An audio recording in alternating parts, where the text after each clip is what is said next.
Welcome back, guys. We are Chiefs Out West. My name is Kia. And I am Butch. Woo! What a year it's been. We got possibly maybe the last Super Bowl of NFL history. I don't know. We don't know, but Super Bowl champs. Then obviously the pandemic happened, and we don't know whether the season is gonna last for a long time or not. But we're here excited.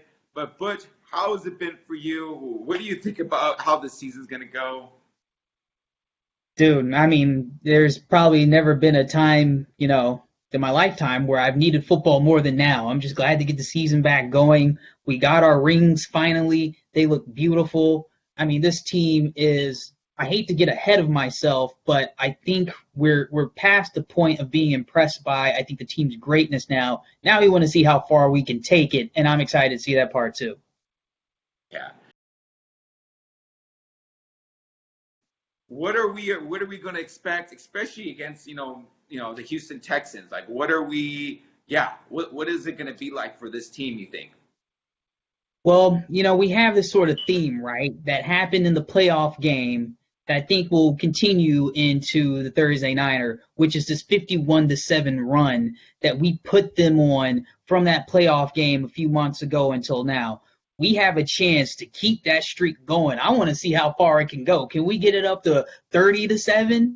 Can we get it back up? Can we get it to 81-7, 92-14? I'm excited to see that part because really, I don't want to be overzealous because, week one, you're never as good as you think you are. You're never as bad as you think you are. But this Houston team, I think they didn't do the right things on defense from a personnel perspective to stop what we're going to do to them again. Yeah, exactly. I was kind of like looking that up. I was like, dude, who did the Texans add? How like strong did they get on defense? And on top of that, they lost the best player on offense, maybe second, maybe first. You don't know, DeAndre Hopkins. And thank God because DeAndre Hopkins like was really hard to cover for us, and to take that piece out, yeah, it's looking kind of shaky for them. And then for us, Clyde's Edward Hilaire, dude, I am so excited to see him ball. Like, I mean, I hope I'm not getting overly hyped, but woo, a decent, solid running back, that we finally get that can be like 3 downs for sure, and he's pretty physical. Woo! What do you think about him? Yeah, I mean, you hear the reports coming out of training camp, right?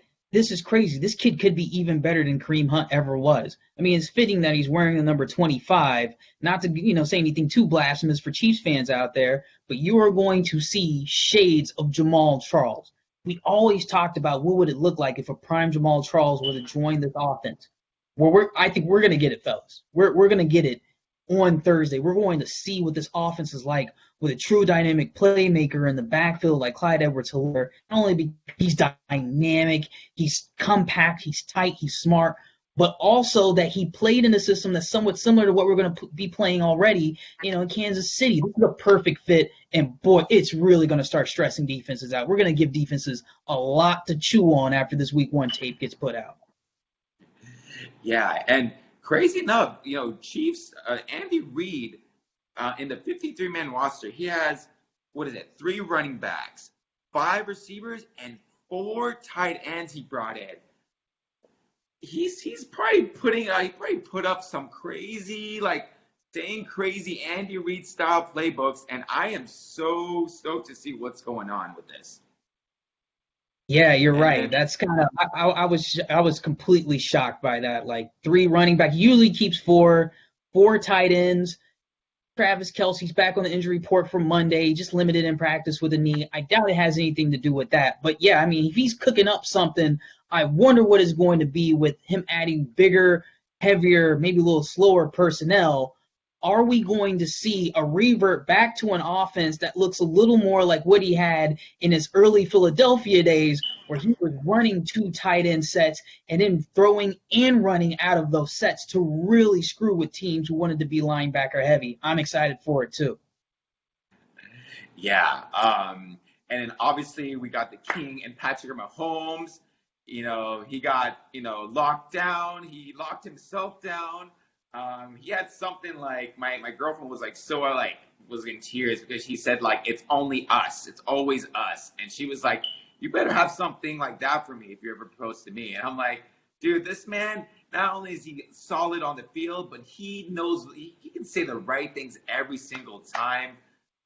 This guy, he's a different kind of player, man. Football gods really gave us a gift. They knew we were suffering, and thankfully we got him Super Bowl MVP, NFL MVP. What do you think his season's going to be like? Do you think we're going to have another monster year like we did year one? Man, I mean, this is unreal. He's the only person that's having a good 2020. It's Patrick Mahomes. Okay? I mean, I don't know about you, Kia, but my 2020 has been a little depressing. Okay, so I get joy vicariously by watching Patrick Mahomes blow up the way he has. His on the field career and his off the field life are both going in the right direction. But yeah, you mentioned it, right? Like, what are the expectations for a player that's been this historically great this early in his career? And I have one example for you. It would be Aaron Rodgers, 2011, after he won the Super Bowl with the Packers the year before. If you remember, he comes back the year after. He throws 45 touchdowns to 6 interceptions and goes 15-1 in that season. Their one loss that year, by the way, being to a lowly Chiefs team in Arrowhead. That was hilarious. They got jobbed in that game, by the way. I went back and watched that tape. They totally got screwed by the refs. Either way, they went 15-1 that season. Didn't advance far into the playoffs.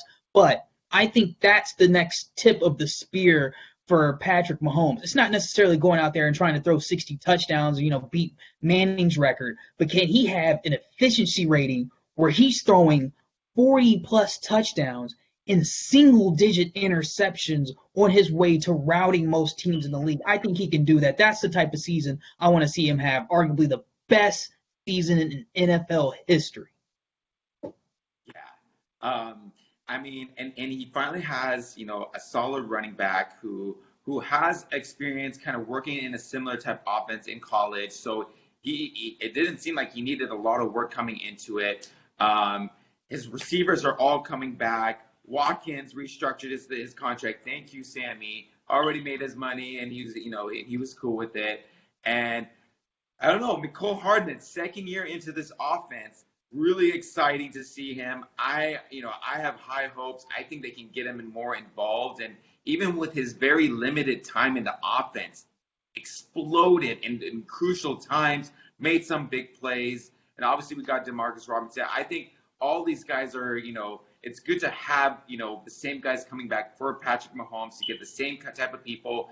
And honestly, you're just going to grow and get better and better and better with these guys. The sky is limit, and they're all so young, and it's so great. So it's going to be awesome to watch them. And then the main thing though is our interior line and whether that can hold. Obviously we got Fisher and Schwartz coming back, who are always solid. But LDT is not going to be back.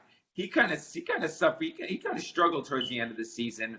But what are you thinking about our interior line? What do you think they're going to have a good season? Do you think they're going to struggle in the first? What is it going to be like for them?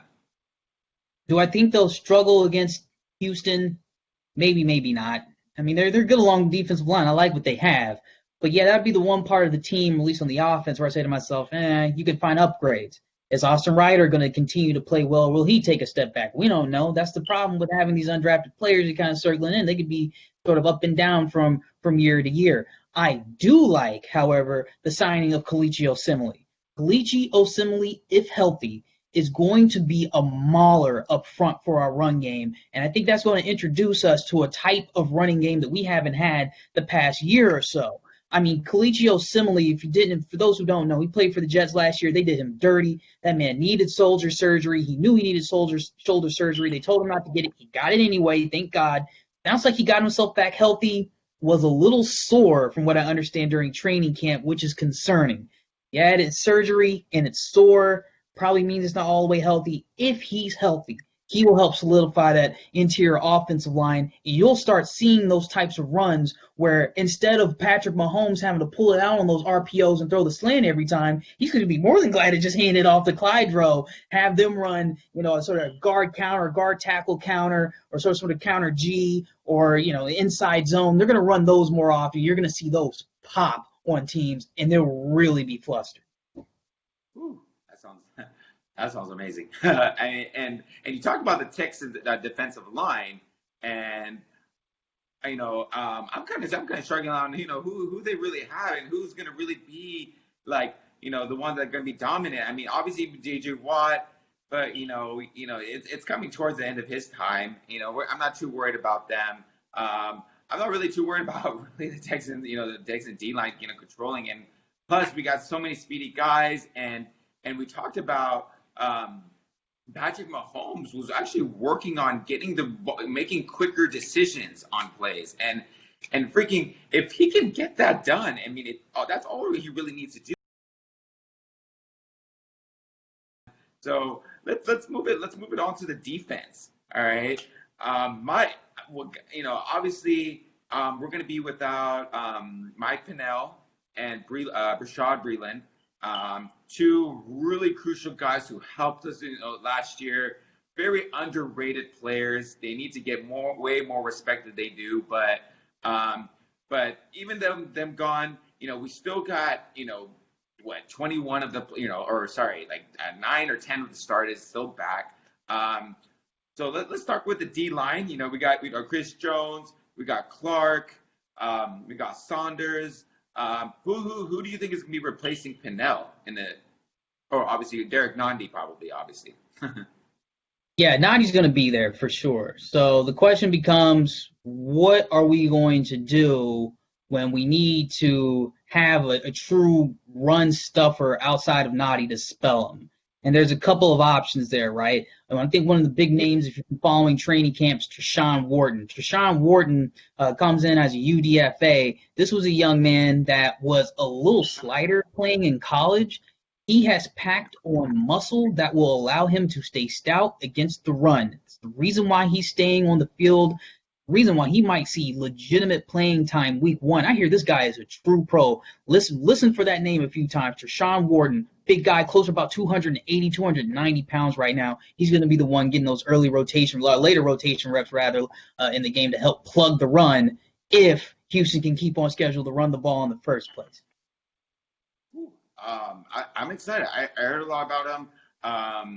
I'm definitely excited. We got we need that little change up because Nandi, Saunders, and Pennell did really well all together, mixing it up and everything. And so, but not I'm not too worried about that. Chris Jones getting paid.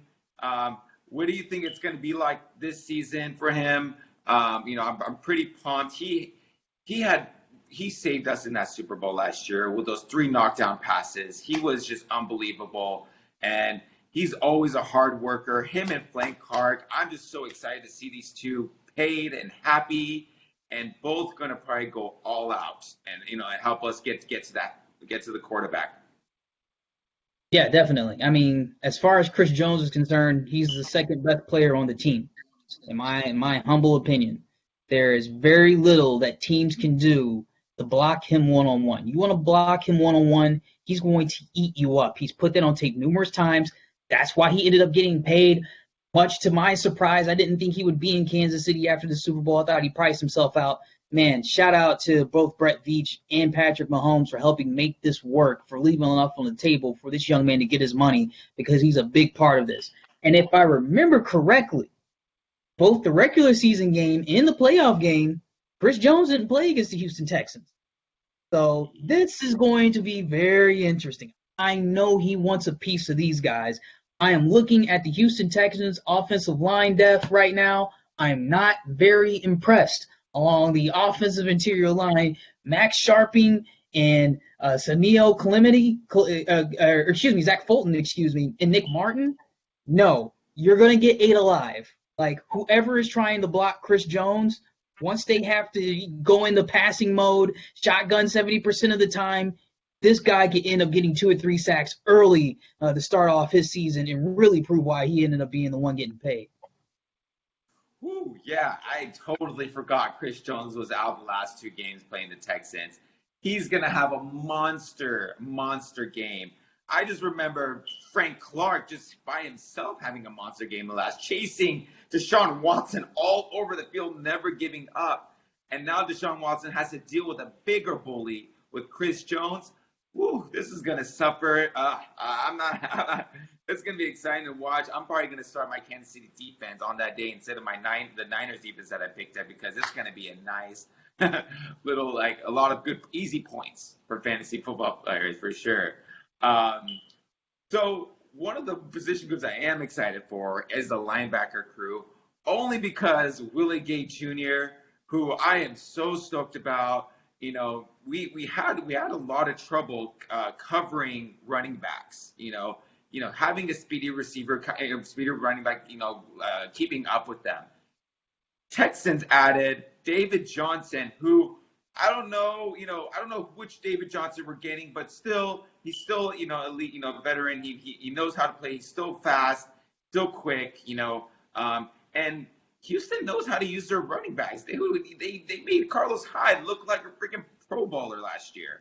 So we need to be really careful. But do we think Willie Gay Jr. is the answer this year, or do you think, and especially in this game, like, what do you think he's going to be covering David Johnson?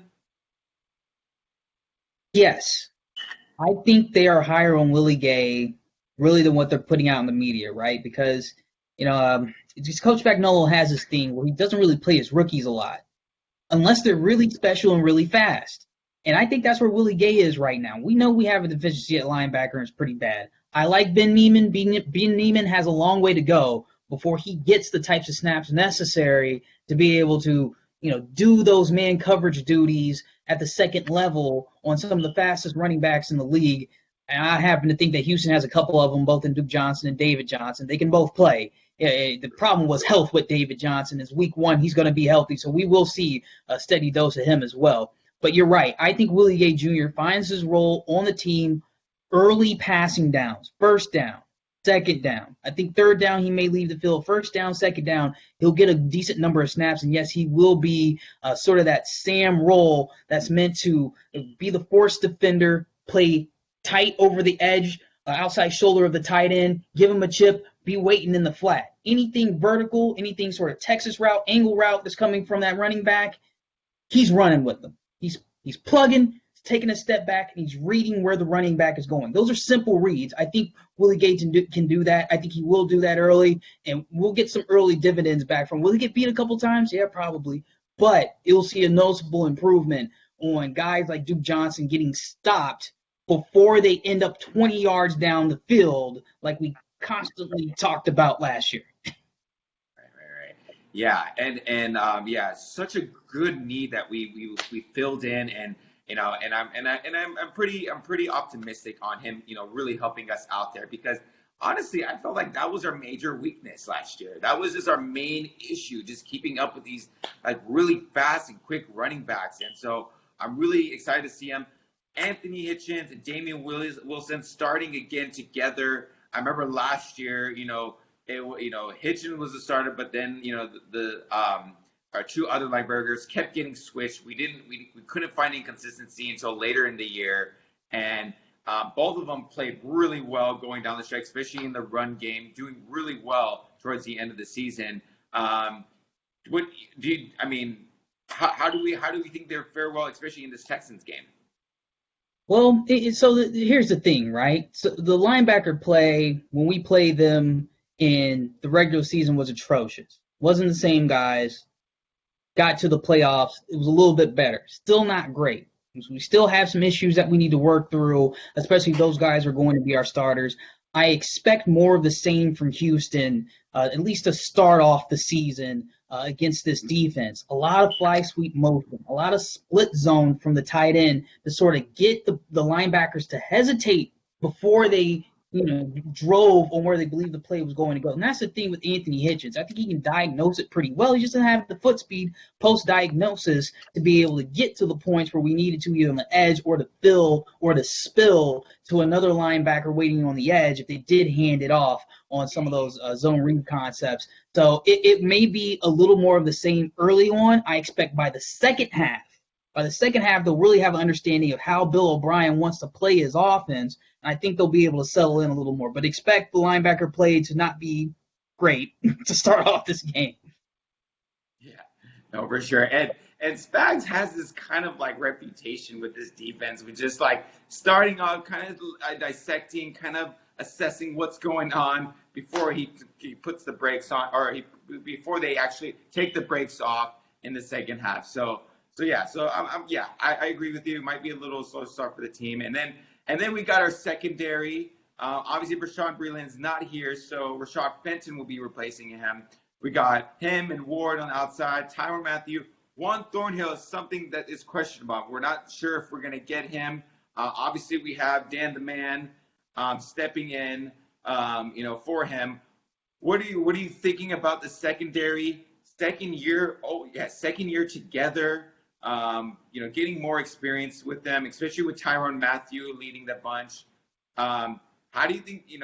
There's no Hopkins here now, so but they do have Brandon Cooks, who's still a little injured. Not sure if he might even go, but what do you think about? They're going to be. Yeah, how do you think it will be for them against the Texans? The Texans are noticeably faster. They're noticeably faster now without Hopkins. So I think their offense will be all right. Bill O'Brien, he can design offense. He's taken some pretty bad quarterbacks to the playoffs, some mediocre quarterbacks to the playoffs. So he knows how to design offense. And it's clear, look, all right, teams saw how Kansas City won the Super Bowl. So they want to do more of that. They want to add 2 or 3 different speed elements on the field so that they can send their guys all the way down and all over the place and draw up all these cool plays like Andy does for Pat. I think Houston took a page out of that book. EQT, very fast guy. This is a guy that Patrick Mahomes remembers when he was playing with them out in Texas Tech. He can fly when he's healthy. He's healthy in week 1. Will Fuller flies. 4.2 speed. Only so many guys on the planet who can run like that. He's great when he's healthy. Hey, guess what? It's week 1. He's pretty healthy, all right? So him, Brandon Cooks, QT, Stills, they're going to be able to do some things. Our secondary needs to be able to contest their speed and not freak out and hold them. So used to be, beginning of the year last year, guy gets by you, we're holding more times than not. We're drawing a flag. It's okay sometimes. I think now, even without Bashaud Breeland, we might be all right. It sounds like to me like the coaching staff, they like that young guy, L'Jarius Sneed, that we drafted out of the 4th round, Louisiana Tech, 4.3, 840. Okay, he's a guy who can run and run with some of them. Rashad Fenton, I liked him more on the outside anyway. He's going to get some reps too and replace Bashaud Breeland. So I'll tell you what, I'm actually okay with what we're doing right now. However, that will only be the case in my mind if Juan Thornhill plays. No, you got it right. Sneed is a sneaky player that I've heard so many great things about. I'm really excited to watch him play. This I feel like will be a great start just for our young players, especially for Fenton and Sneed, and to get Thornhill slowly back. I'm not too scared about the secondary, but yeah, they do have a lot of speed. So it'll be a good first game just to test them out, get in the rhythm for football for sure. But I think that I do think the Chiefs defense will hold their own, and will especially in the second half will come together and give Texas a hard time. Obviously for special teams, Harrison Butker coming back, one of the best. In my opinion, behind Tucker for the Baltimore Ravens, second best kicker in the NFL. No Dustin Colquitt for the first time in so many years. Signed with Pittsburgh Steelers today. Going to be sad seeing him there. But Tommy Townsend, a rookie, long hair. It's such a huge, different change. But it's a different look. I'm glad the Chiefs are really looking at these players and bringing when it's time for a change, they do it. They don't just keep these players coming and going, keeping them there just because of their name and what they mean to the team. They're really thinking of, their success and everything. Although I think probably Dustin Colton could have, probably played even longer. But I know we got Mecole Hardman, right now, doing the returns. Anything you have to say about that, Butch? The special teams are going to be the best unit in the NFL this year. Woo. Bold prediction. Nice. So let's go to predictions. Texans visiting the Chiefs. Thursday night football. First game. Texans a chip on their shoulder, like giving up a 24-point lead. What do you think is going to happen? And what do you think the score is going to be, Butch? I think Patrick Mahomes, another bold prediction. You like bold predictions? Here's another one. Peyton Manning started off the 2013 season lighting up the Baltimore Ravens in Denver for 7 touchdowns. I think Patrick Mahomes ties that mark. I think he throws 7 of them against the Houston Texans, and we really roll them up out of here. We're going to win this one again. We're going to put another 50-burger on them. We're going to win 52-30. Woo! Yes, I love it. I don't know if I have 50 points, but oh man, that would be such a good Thursday night football, especially it's much needed too. I think the score will be 34-17. I see the Chiefs offense lining it up early. Clyde Edwards-Helaire has 2 touchdowns, and I think I'm so excited about Mecole Hardman. I'm going to give him a touchdown with 100 yards just because I think not a lot of people are really knowing how good he really is, and that deep, and it's going to stay a little close, but that defense is going to stop him in the second half, and we're going to easily have a good time with us starting off at 1-0. Woo! And it's going to be amazing. Good first week. Sorry, Texans fans. Where are you watching the game? Oh man, there's nowhere to watch it. I'm gonna watch it at home. I'm pretty sure it's gonna be like Amazon Prime or something like that. So I'm gonna be sitting here on my. Hopefully my foot feels better by then. I'll be able to get up and move around. But if not, I'm gonna be sitting down and yelling at the TV when anything goes wrong. That's okay. I'll take that. That's probably better than being out in public anyway. How about you? Yeah. Most likely at home. Gonna respect the social distancing. Really eager to see if there's somewhere place, but hey, just keep it in. It's going to be kind of new way of watching games this year, not going out as much, but great, dude. Well, let's go week 1. Let's go Chiefs, and we'll see you guys next week. Thank you guys for watching. Thank you guys. Please like, comment, subscribe, and hit that notification bell. Let's go Chiefs.